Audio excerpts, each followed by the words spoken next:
Coverage of the 2020 SHOT Show is brought to you by MDT. If you need a chassis system for your precision rifle, check out mdttac.com. This is John McQuay with 8541 Tactical, and we're here at the 2020 Shooting, Hunting, and Outdoor Trade Show in the Trijicon booth with Aaron. And Aaron's going to tell us a little bit about a new device that Trijicon has got that gives you not only range, but it gives you a wind call too as well. Is that correct? Yes, sir. So this is the Ventus. So this is brand new as of about a week or so ago. This device is a Doppler LiDAR engine that actually measures downrange wind via a series of fiber optic lasers on board. So there are four 1550 nanometer fiber lasers. One of those is used for range. We can range out to 5,000 yards against real targets.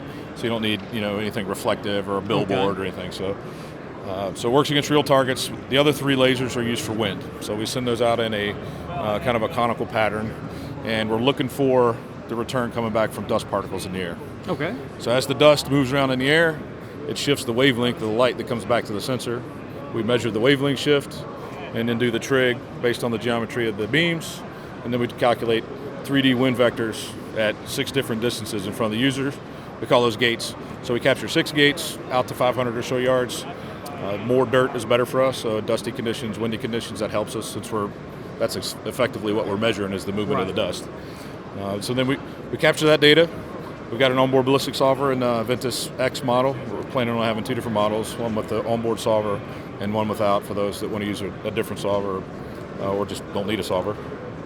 So we've got sensors on board to capture air temperature, air pressure, GPS, magnetic heading, incline angle. So we capture all that data. We'll show you the ballistic correction in the field of view based on your bullet and your rifle that you load with the phone. And we can also pass all that sensor data over to the phone so you can visualize with some additional screens in the phone, kind of show you your position, target position, what the wind's doing between. So there's a lot of cool stuff going on with the phone app. You don't have to have the phone to use the Ventus in the field. You just need it to load your bullet and rifle profile in. Okay. And then you just select that in the Ventus to go out and get your ballistic drops and everything. Okay, very nice. And when are we looking at availability on this thing? The second half of the year is what we're shooting for, so probably around the fall. Okay, and about what kind of price are we looking at? Trying to keep things below 10,000. That's for a lot of people hard to swallow, but we're trying to keep it as attainable as we can for as many people as we can. So somewhere between 8,000 and 10,000 is what we're shooting for, subject to change. Okay, and what's the power source on it? There are 2 18650 rechargeable batteries that power the unit, so they'll give you up to 1,000 or so wind events and 4,000 range events. Okay, very nice. And what's the magnification of the internal optic? The viewing optic is a fixed 9 power. Okay. And what kind of water resistance can we expect? We're designing for 1 meter for submersion. Okay, so no problem with hard rains or muggy days or any issues like that. Is there a tripod mount built into it? There is a 1/4-20 interface on the bottom here. So okay. And put that on a tripod. What kind of weight are we looking at? About 3.5 pounds right now is where we're at for the design.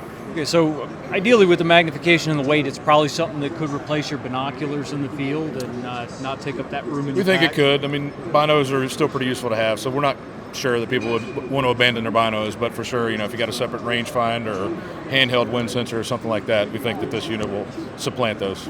Well, very nice. Looks like a really interesting piece of equipment. I know when we initially saw comments online about it, the guys were concerned about the fact that it only reads wind to 500 yards, but it's giving you a solution much further than that. It's just only sampling the wind at that distance. Is that correct?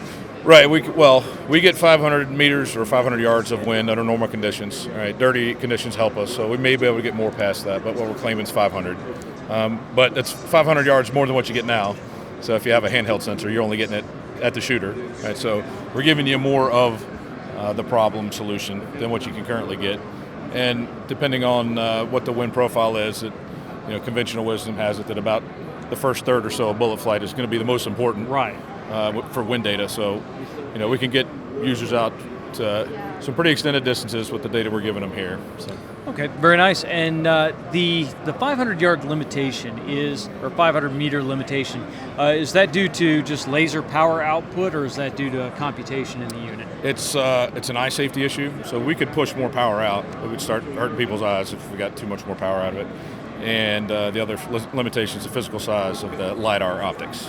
So it's limited to a Class 1 laser in this device. Do you guys have military or law enforcement versions that may be on the horizon that can reach out further? This is the first embodiment out of the gate, and we thought this offered most of the benefit to most users. There's certainly going to be some follow-on products, adjacent user groups, adjacent markets. So we're looking at pretty much all options. We're already out there showing it to the services as well. So, stay tuned, I guess I would say.